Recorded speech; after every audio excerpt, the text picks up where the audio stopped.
Wa awwal nisabil ibili wa awwal nisabil ibili permulaan nisabnya unta. Khamsun ada 5. Kamu itu kalau pengen bisa baca kitab, caranya ya berlatih baca kitab terus. Kamu pengen bisa baca kitab, tapi kamu nggak pernah latihan baca kitab, ya nggak bisa. Persis ada orang pengen bisa nyetir pesawat, tapi nggak pernah latihan nyetir pesawat. Jangan kalau nyetir, lihat pesawat yang nggak pernah. Lihat ini di YouTube. Dulu saya pas kecil, saya kan diajak ayah ke sawah, bebut-bebut cuket. Setiap kali ayah nggak lihat saya berdiri ya. Lihat di jalan raya sana, lihat mobil-mobil lewat, lihat mobil tok seneng banget. Ya Allah, orang kok kayanya segitu ya, punya mobil ya, gumun ya. Nyampe saya itu kalau diajak ke pasar ayah, pasti saya minta dibelikan mobil-mobilan.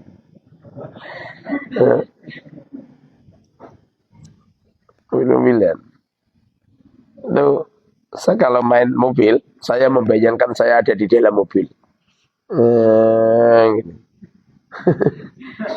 Itu nyampe saya mimpi bisa nyetir mobil. Bangun tidur getun aku, bisa nyupir mobil loh, mimpi tok. Padahal pas mimpi udah seneng banget deh. Tapi Allah takdirkan sekarang saya bisa nyetir mobil.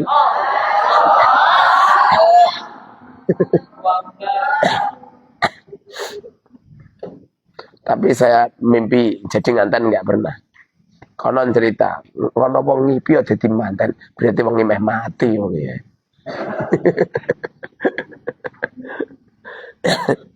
Jari ini. Wa awal nisabil ibili khamsun wa fiha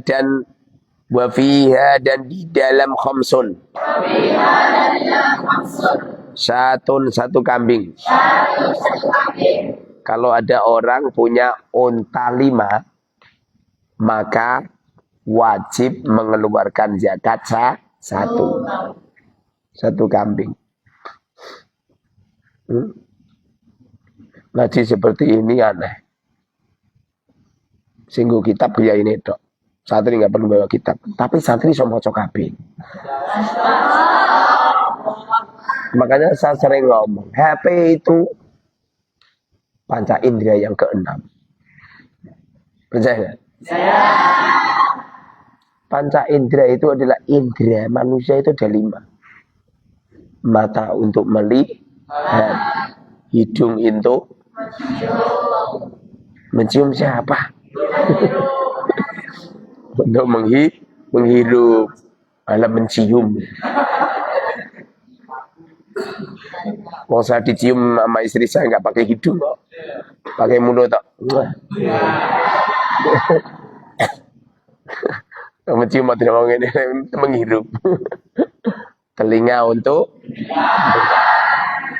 lidah untuk merasakan, kulit untuk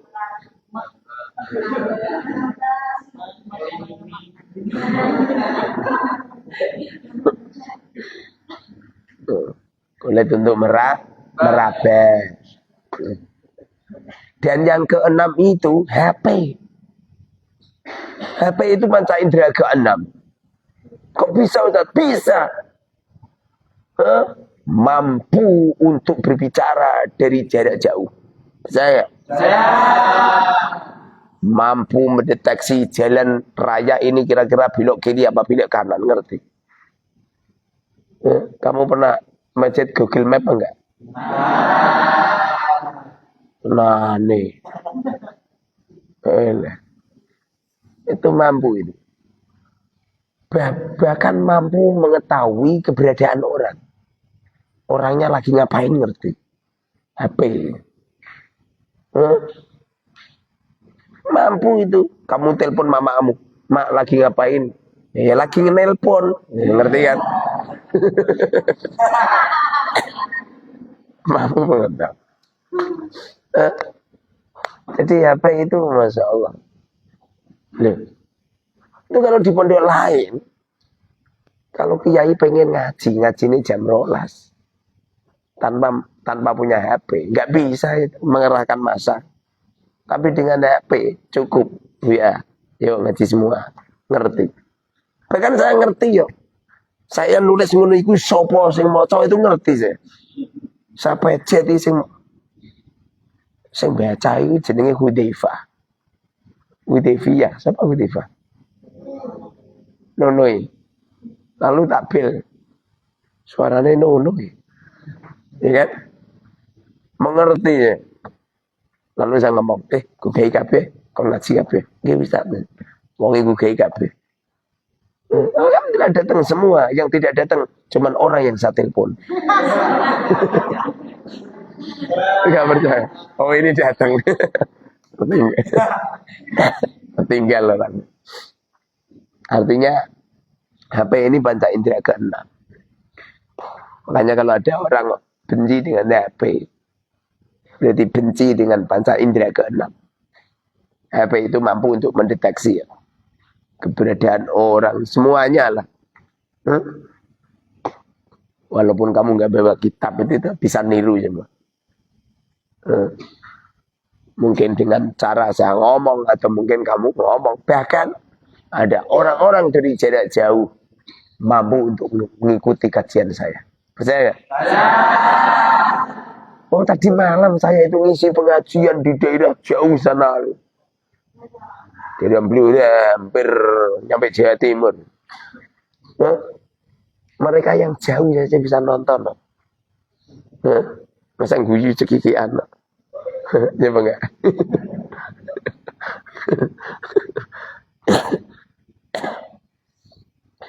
Fi asrin dan di 10. Syatani 2 kambing.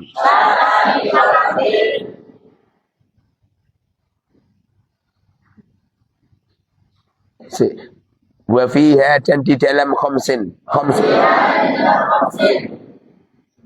Wa fiha dan di dalam khamsun. Syatun kambing 1. Wa fi asrin dan di 10. Syatani 2 kambing. Jadi kalau ada orang memelihara onta, dengan syarat ontanya sudah 1 tahun ya, dipelihara sudah 1 tahun ya, itu wajib bayar zakat. Itu setiap 5 onta wajibnya 1 kambing. Ustaz, seumpamanya apa? Seumpama 5 onta itu saya zakati 1 onta, sah enggak? Yo sah, tapi kan kami terus bangkrut deh. Yo sah enggak apa-apa. Artinya umpamanya kamu zakati lebih dari 1 kambing itu enggak masalah. Wong kamu punya 5 onta lalu kamu zakati dengan 5 onta, ya enggak jadi masalah. Artinya seumpama kamu punya 5 onta lalu tidak kamu zakati, dosa kau. Kalau kamu zakati 1 kambing, lah itu adalah kewajiban dan itu adalah kewajiban yang sangat-sangat wajib dan itu adalah batas bakhil. Batas bakhil itu orang punya onta 5 lalu zakat 1 kambing, ini batas bakhil. Artinya apabila kamu zakati 2 kambing atau 3 kambing, malah lebih bagus itu. Artinya zakat itu semakin banyak ya semakin berpahala banyak. Kamu bakhil zakat fitrah 2,5 kilo, 2,5 kilo pas bujul sini belongi buat timbang 2 kilo longi mana longi mana rumah samu zakat terus kayak sholat itu. Kalau sholat memang, kalau sholat isya 4 rakaat, jangan kamu tambah menjadi 5 rakaat, malah nggak sah. Tapi kalau zakat itu ditambah itu nggak jadi masalah. Orang kok zakat itu kewajibannya cuma 2,5 kilo, Kalau lebih dari 2,5 kilo berarti tidak sah. Karena melebihi sesuatu yang tidak pernah dilakukan oleh baginda Rasul. Atas wahyu yang telah diberikan oleh kepada Allah. Sebagaimana orang sholat Isya 4 rakaat. Tidak boleh ditambahi 1 rakaat. Menjadikan tidak sah. Beda mbak. Kenapa kau beda Ustaz? Kalau kamu sholatnya 5 rakaat. Itu justru tidak taat. Kon 4 rakaat malah 5 rakaat. Persis seperti kamu disuruh pergi ke Demak. Tak bebas niatkan Semarang. Ya ras itu kan Demak. Tapi kalau zakat itu beda. Zakat fitrah 2,5 kilo. Lalu kamu mengeluarkan 2 ton 5 kilo. 5 apa? 5 kuintal. Fukara masakan diwarnai lebih dari itu. Ya seneng. Ya seneng. Siapa yang gak seneng? Coba kamu zakat fitrah sama saya. 2,5 kilo menjadi 2 ton 5 kuintal. Ya malah seneng saya. Percaya gak? Ya. Ada wali santri, iurannya kan 500. 500 pas. Enggak berani lebih jadi 500. Alasannya nanti kebelebesan keliru. Seperti orang sholat. Ini yang jadikan kiai nggak cepat kaya. Nah, kalau kamu 500.000 bayarnya 600, 500.000 bayarnya 1 juta. Ya itu lebih utama. Paham?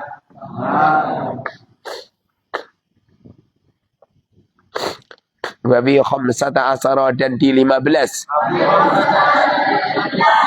Salatu siagin 3 beberapa kambing. Setiap 15 berapa kambing? 3. Kalau ada orang punya 7 unta, berapa kambing? 1.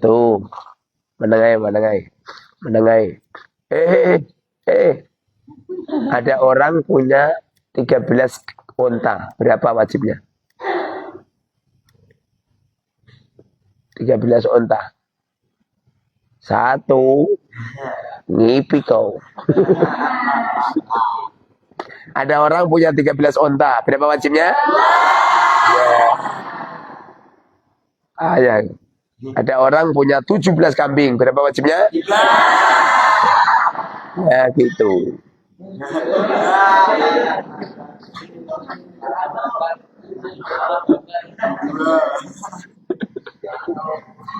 Rohnya belum sempurna.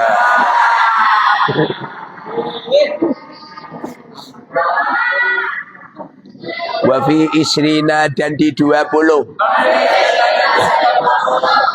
Arba usyahin 4 beberapa kambing.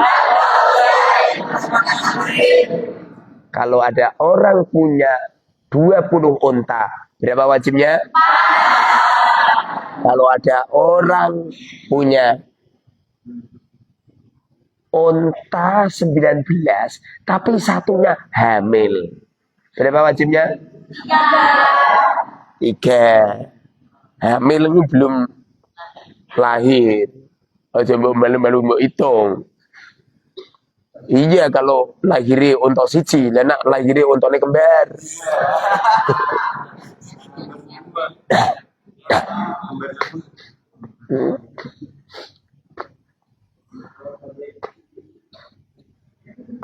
Wajibnya itu kalau sudah 1 tahun. Kalau belum 1 tahun belum. Semisal ya, ada orang memelihara unta. Memeliharanya itu pada tanggal 18 September. 18 September. Kebetulan malam ini tanggal 18.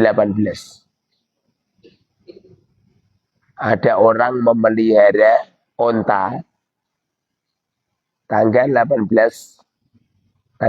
September. Kebetulan malam ini seumpamanya tanggal 17 semisal ya. Tanggal 17. Besoknya baru tanggal 18 semisal. Malam ini untanya dijual semua, juga wajib zakat. Belum 1 tahun no. Belum 1 tahun belum wajib zakat. Dijual semua, enggak wajib zakat. Selang 1 hari tuku onto meneh. Ya wajib zakat. Ustaz, apa? Itu namanya merekayasa. Lagi mana? Eh? Merekayasa. Merekayasa halal apa haram? Halal apa haram? Halal. Kamu itu contoh ya. Kamu seneng sama santri putri yang paling cantik. Kamu rekayasa supaya kamu bisa halal sama dia. Lalu dihalalkan. Dengan cara dikobil tu nikahaha wa tazwijaha bil mahril madkur halan. Kira-kira dengan merekayasa semacam itu dinikah dengan mas kawin sekian, ada walinya, ada saksi 2, halal apa haram? Rekayasa semacam ini kira-kira dosa apa tidak? Tidak. Kamu itu ada mangga milik tetangga, kamu ambil, halal apa haram? Haram. Lalu ada yang punya. Yang punya namanya Lek Jumar. Kamu ngomong sama Lek Jumar.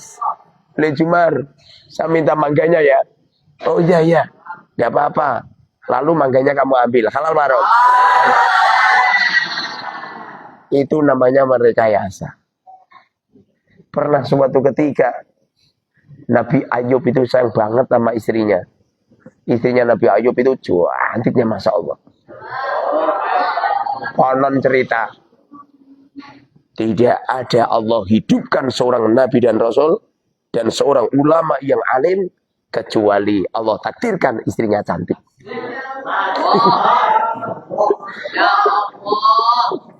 Jawabannya saya asik nih. Nah kowe goblok itu ujungmu elek.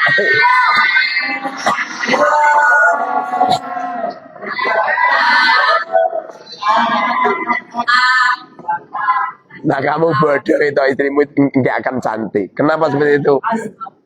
Nggak akan mau wanita cantik dilamar sama lelaki goblok.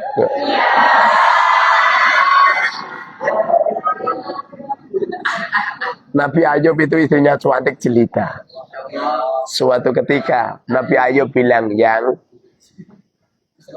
Nabi Ayub ini kan sakit-sakitan, organ tubuhnya sakit-sakitan, nyampe semuanya kejual semua. Biasanya tradisi Arab, kalau butuh uang, itu perempuan jual rambutnya. Karena rambut zaman dulu itu berharga. Jadi rambut perempuan bisa dijual. Lalu Nabi Ayub bilang, rambut kamu jangan dijual ya. Jangan dijual ya. Kalau kamu jual, saya bernadar kepada Allah, kau akan kupukul 100 kali pukulan. Dilelah kersane Allah. Uang yang untuk membelikan obat untuk Nabi Ayub nggak ada. Semuanya udah kejual semua. Saking sayangnya istrinya kepada Nabi Ayub, nyampe istrinya ini terpaksa. Istrinya terpaksa. Loh, wanita salihah. Dia kayak kowe. Wanita ranggenah.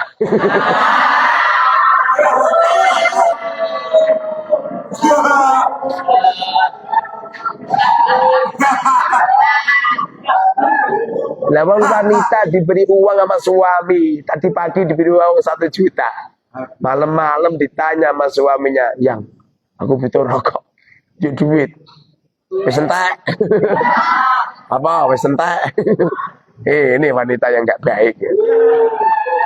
Ini istrinya Nabi Allah Ayub, saking sayangnya sama suami, diam-diam istrinya menjual rambutnya. Karena dia pakai kerudung, jadi nggak kelihatan. Kan wanita pakai kerudung nggak kelihatan kalau kepalanya buta.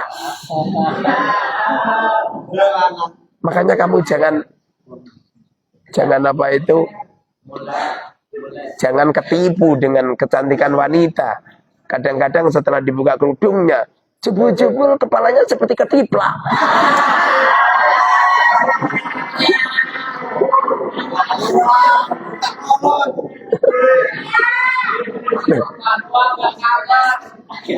Ya.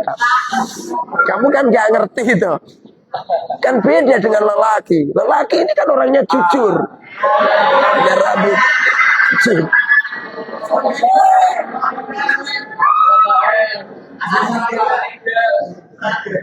Kenapa wanita diwajibkan oleh Allah menutup seluruh organ tubuhnya? Karena wanita, Allah ngerti kalau wanita itu banyak yang nggak jujur, gitu loh.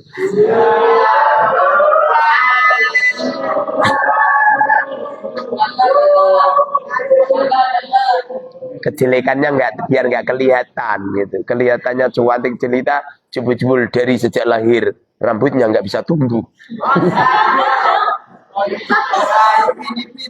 Percaya. Kamu kok ngerti? Itu neng-neng yang pakai cadar. Jebul-jebul kumisnya tumbuh banyak.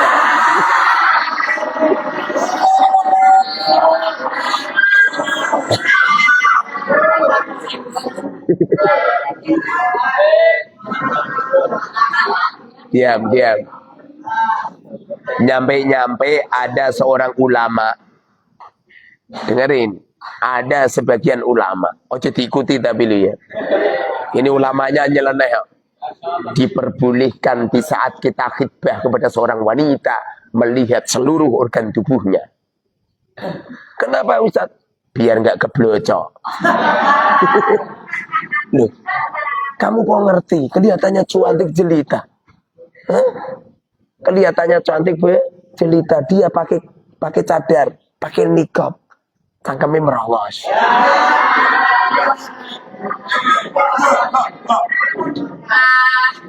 Makanya boleh melihat wajahnya.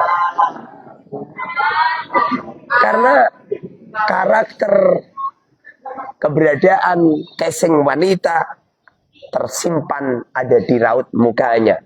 Raut muka adalah kepribadiannya, sedangkan tangan adalah sampai di mana dia sungguh-sungguh beramal, sungguh-sungguh bekerja. Ana wong wedok tangannya klimis banget, panjang-panjang, itu biasanya perempuan itu keset. Tapi kalau ada perempuan tangannya jiri-jiri dempek-dempek,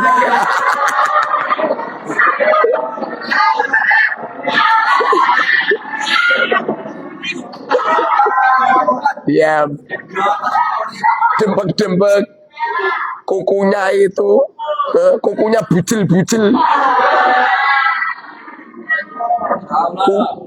kukunya ireng-ireng. Wah, ini wanita ini sergap kerja.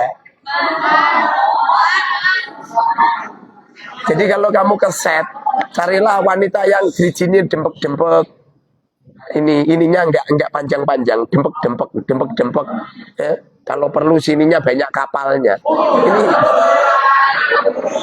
Ini wanita semacam ini sergap kerja, sergap macul, sergap namping galeng, sergap nyemprot, sergap roan, sergap kerja bakti. Pokoknya wanita semacam ini serbaguna.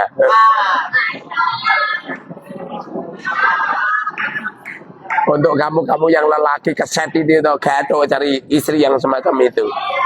Kenapa Ustaz? Ini perempuan ini kalau marah jotos kamu kok.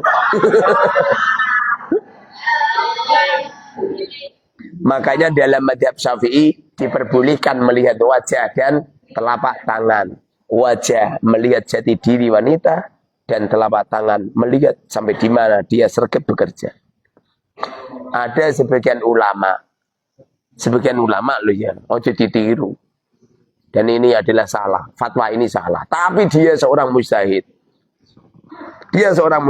Tapi banyak ulama mengatakan keliru itu, nggak benar itu. Beliau mengatakan khidbahnya seorang lelaki terhadap wanita boleh melihat seluruh organ tubuhnya. Kenapa Ustaz? Kelihatannya cantik, tubuhnya putih, jebul-jebul barangnya lanang. Belum tahu kan? Belum tahu kamu. Ada loh. Ada wanita, ada cantik jelita, jebul-jebul dibuka, ada burung perkututnya. Ya.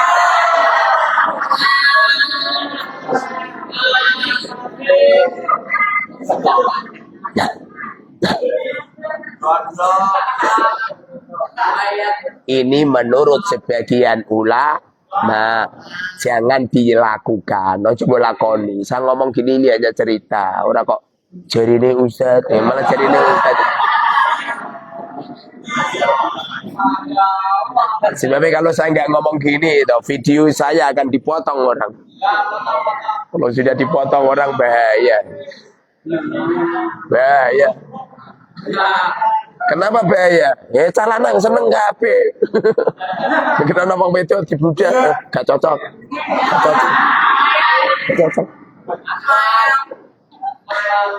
Nah gak cocok gak apa-apa. Lah nek dibuka sang semaput.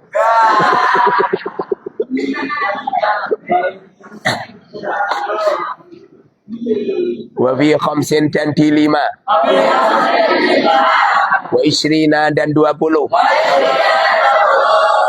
Pintu makhadin, pintu makhad.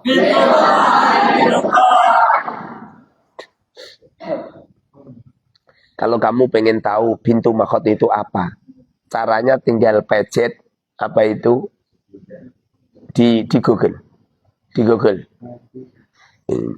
Jadi nanti kalau kamu tinggal pencet pintu makhad, ya jerit gitu, nanti akan keluar. Nanti ada perbedaan antara pintu makhad, pintu labun, terus hikoh dan jazaah.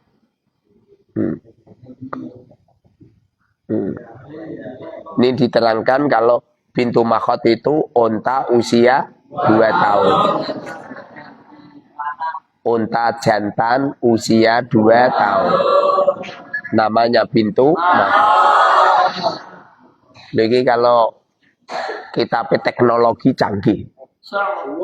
Kitab krimo takrib nggak ada keterangan. Kalau toh ada buka sarai kesuwen. Kemarin buka perpustakaan. Dan perpustakaan ini kitab ini kene rada wajar. Kitab ini nggone omahe kiai ini di ruang tamu. Apalagi kalau malam dikunci sama pengurus. Khawatir lah kitabnya dicolong maling. Lah wong kita kok wedi nak colong maling, ono maling kok nyolong kita, berarti kan nak malingnya nyalim kan.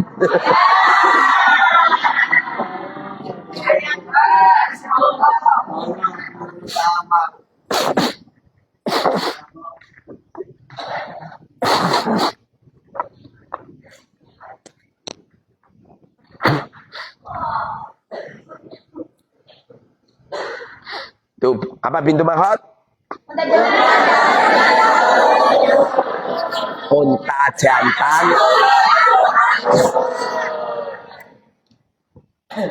Gus. Unta jantan ya apa unta jantan? Menengai. Menengai. Gak paham kan? Gak paham. Makanya jangan kamu kira ngomong beli unta jantan terus wonge paham ora apa. Unta jantan itu unta yang apabila bepergian membawa senjata tajam. Paham? Apa coba? Apa unta jantan? Unta yang bepergian membawa senjata tajam. Kowe kira genah.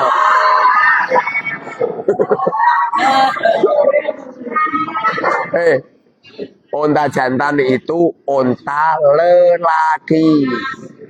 Unta lanang.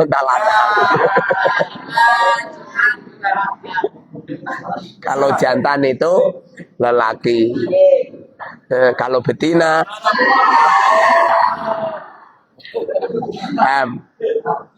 kowe ngono ku unta jantan apa betina?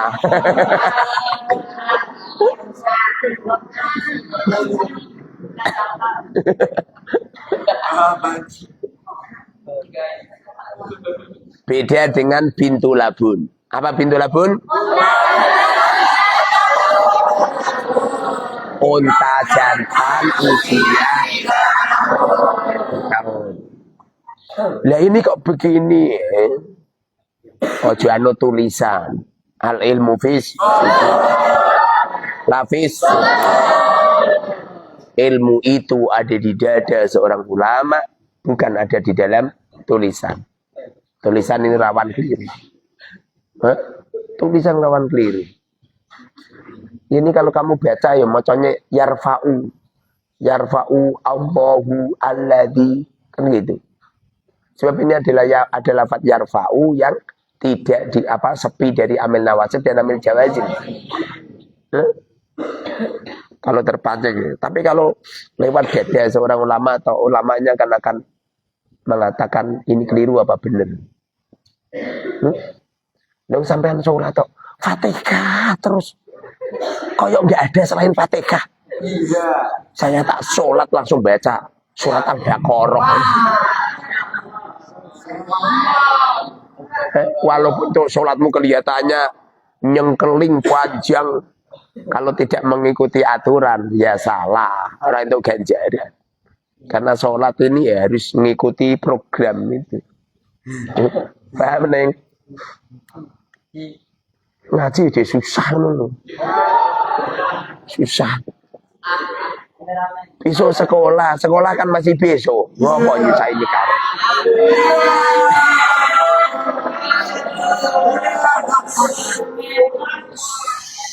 Apa pintu makhot?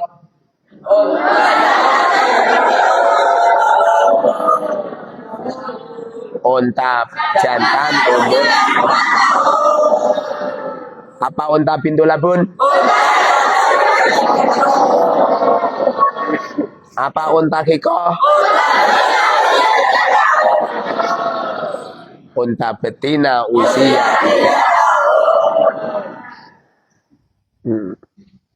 Itu kalau apa? Pikiran genah sing nulis. Sing dhuwur jantane kok mburi. Bareng ngene-kene unta betina. Jadi sengeni lu wong gelem nulis.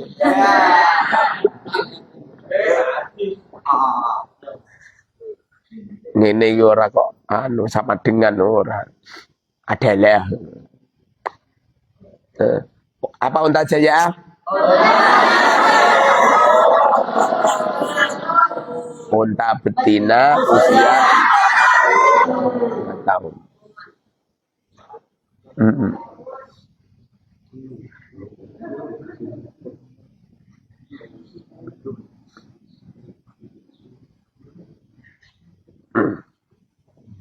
Jadi kalau ada orang punya 3 unta, menengai. Zakatnya beda pajak. Orang punya 3 unta, menengai. Sengile kita akan maju mbek mangan. Menengai. Ada orang punya unta 3, wajibnya berapa? Wajibnya berapa? 1 unta. Iya.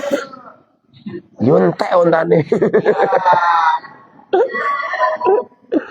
Ada orang punya unta 3, wajibnya berapa? 3 wajib. Belum wajib. Artinya seumpamanya kamu tetap mengeluarkan kambing 1, statusnya itu tidak zakat, tapi sedekah. Orang itu kalau pengen dermawan itu jangan nunggu punya. Jangan menunggu punya dan jangan menunggu sisa. Saya akan sedekah nanti kalau uang saya lebih.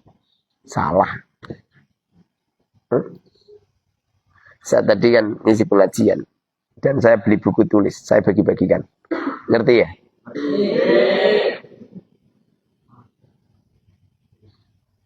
Sungguh saya bisa beli buku tulis atau hutang. Saya hutang sama orang. Seret hutang. Yakin kepada Allah kalau saya mampu untuk membayarnya.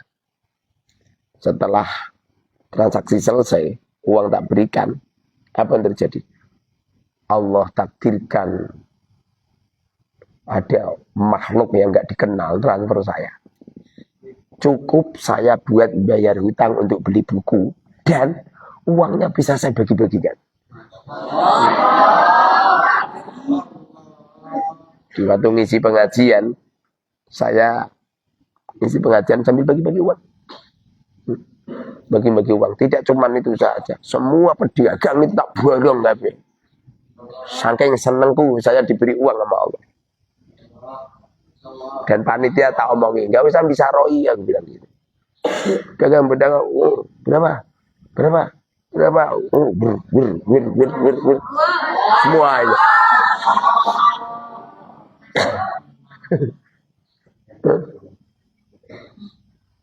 Itu. Setelah itu habis uangnya, pulang. Apa yang terjadi? Apakah terus habis? Enggak. Selama nyawa masih ada terkandung di organ tubuh, rezeki itu tidak akan habis. Percaya nggak? Kecuali kalau roh saya keluar dari organ tubuh saya, baru habis. Saya kok mati, nggak mungkin ono santri nggak mie goreng, nggak mungkin. Tapi kalau masih sehat waladong, aku yakin ada rezeki. Bisa nggak? Secara otomatis itu. Makanya kamu itu tuh, kalau kamu pengen dermawan, nunggu nanti kalau ada uang sisa, gak ngarah kamu dermawan. Tadi ada bermasalah apa itu, listriknya mati, lagi diisi 200.000, masa sedina entek. Ustaz, habis, mau salam dunia, SMS aku habis ya. Coba difotokan, coba difoto, ada angkanya enggak ada, berarti kan rusak, orang habis. Wih, senang kenal. Bedakan antara rusak dan habis, mam. Akhirnya saya mati ya, habis. Airnya udah mengalir apa belum? Bedakan lah aja. Kalau airnya nggak mengalir, berarti listrik utara habis. Ngono caranya. Jadi yang cerdas loh, akhir kerannya kok nggak mengalir, listrik utara habis. Tapi aku listrik utara habis, Ustaz, ngono. Orang kok, Ustaz, kerannya rusak, nggak bisa mengalir. Kerannya rusak.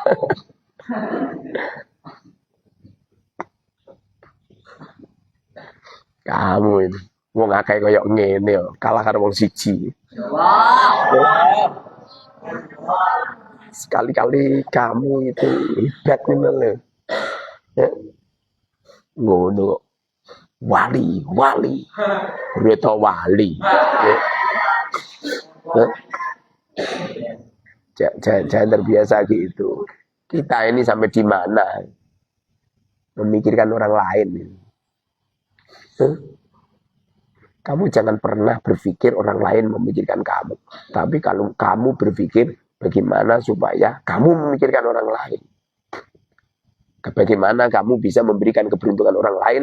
Jangan pernah berpikir orang lain memikirkan keberuntungan untukmu. Jangan. Yang hebat itu loh. Kalau kamu bisa melakukan seperti ini,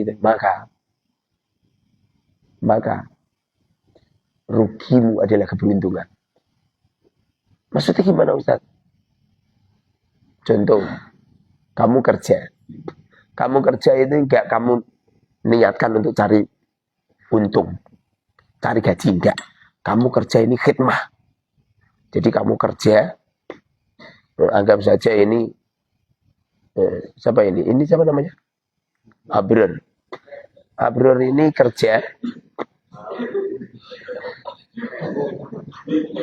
Abror ini kerja bangunan di rumahnya ayahnya Safira semisal.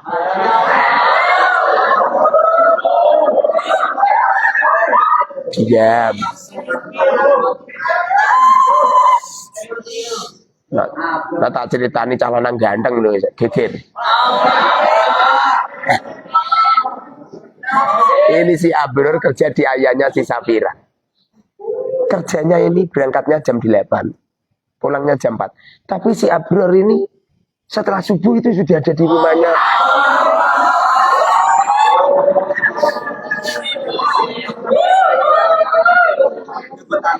Niatnya tidak cari gaji, niatnya khidmah. Jadi pagi-pagi itu sudah nyapu rumahnya. Si Abror ini bantu ibunya Safira masak.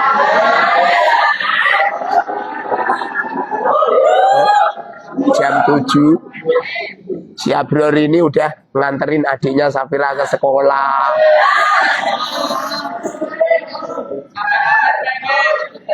Nyampe jam 4. Jam 4 semestinya udah istirahat. Ini si Abror ini belum pulang.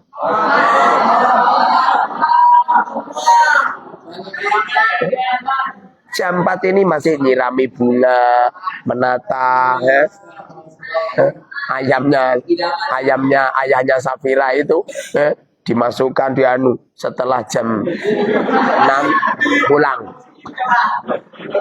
Iya. Ini tak beri caranya kamu hidup menjadi orang hebat. Setelah itu Bilalah kersane Allah. Dia kerja sudah 5 bulan dikersake Allah. Ini ayahnya si Safira ini nggak punya uang untuk gaji. Si Abror nggak pernah.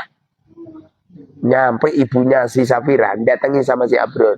Abror, ini bapak ini nggak bisa gaji kamu. Kalau kamu pengen kerja ke tempat lain nggak apa-apa. Apa kata si Abror? Enggak bun, saya tetap kerja.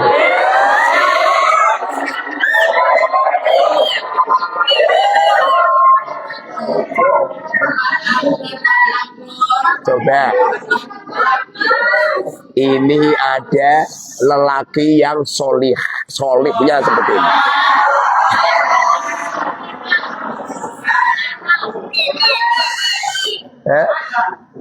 Solihnya seperti ini. Nyampe ayahnya Safira itu bisik-bisik sama ibunya.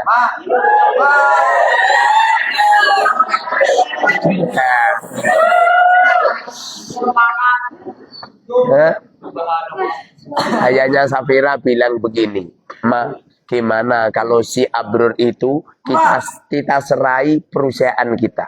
Coba. Yang tadinya dia pekerja dinaikkan pangkat derajatnya menjadi manajer. Setelah jadi manajer ini si Abror, Masya Allah, mengkoordinir karyawan setiap waktunya sholat jamaah semua. Mengkoordinir karyawan harus dawamil wudu, semuanya rapi. Keuangan semuanya tepat waktu semua. Apa yang terjadi?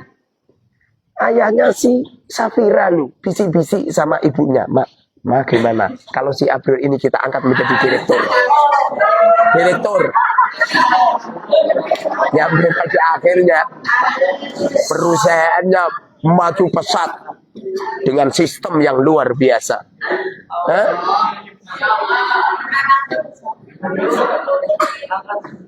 Pada akhirnya si Abror ini suatu ketika pamitan sama si ayahnya si Safira.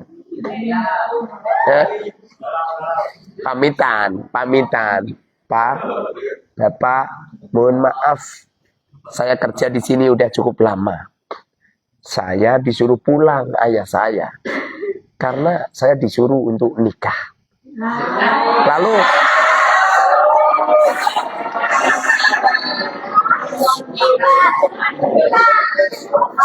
jangan geger dulu.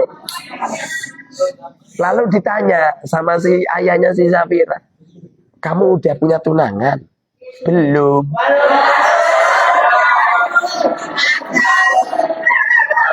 Apa yang terjadi? Ini ayahnya Safira bilang sama si Abror, udah, nanti kita pulang bersama. Saya pengen silaturahim ke orang tuamu. Coba.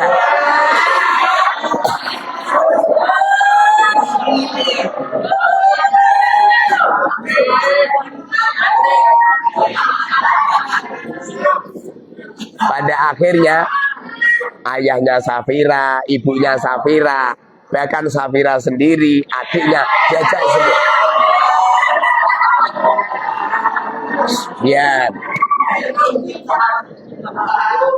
diajak membawa pesawat pribadinya.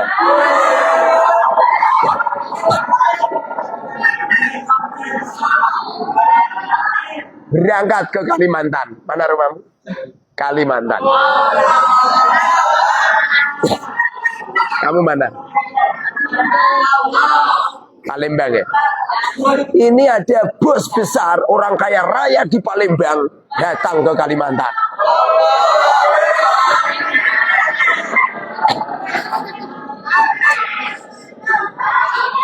Coba. Padahal si Abror ini putranya orang yang miskin. Jangankan punya pesawat, mobil saja nggak punya. Jangankan punya mobil, sepeda motor saja olehnya minjam tetangga gitu. Dumadaan datang ke sana, di bandara sudah dijemput beberapa ajudan dengan pakai mobil-mobil mewah. Hah? Datang ke rumahnya si Abror. Ayahnya Safira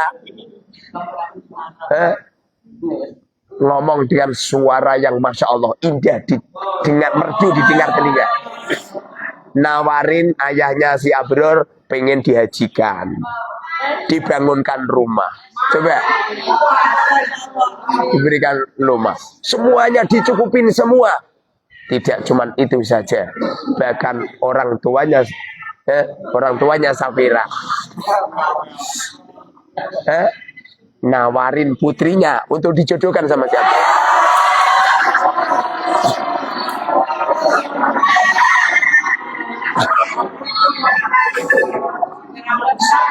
Jangan keras-keras, nanti malah wong ngipi wong.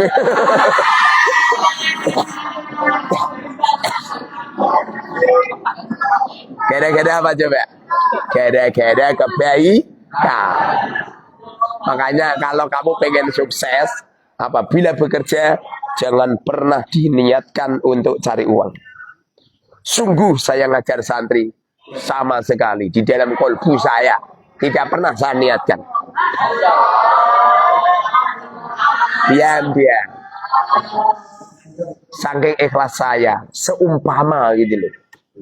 Seumpama, walaupun umur saya udah tua, anak saya udah 11. Seumpamanya kok kemudian istri saya wafat semisal, lalu kayak saya kaya raya, semuanya ada semua. Aku yakin wali santri banyak yang nawarin. Ditawarin untuk didapatkan siapa? Didapatkan anaknya tetangganya. Anaknya tetangganya. Ustaz, nikah sama anak tetangga saya. Anak tetangga saya janda, anaknya 12.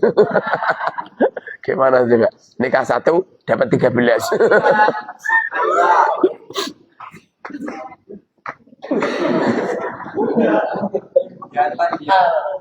Cepat telepon.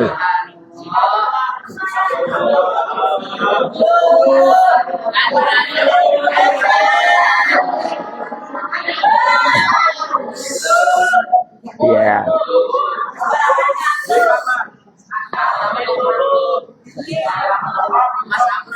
Lanjut apa selesai? Ya.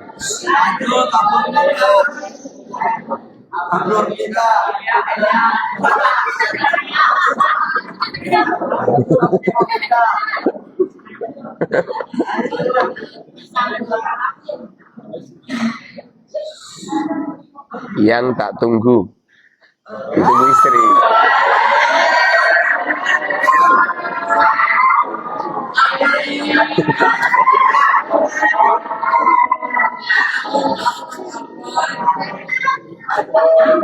Yeay. Yang tak tunggu ke pasar. Kamu nih lo udah ditunggu di pasar. Rumah tamu ditunggu kangen ngono. Kaya abrur ae.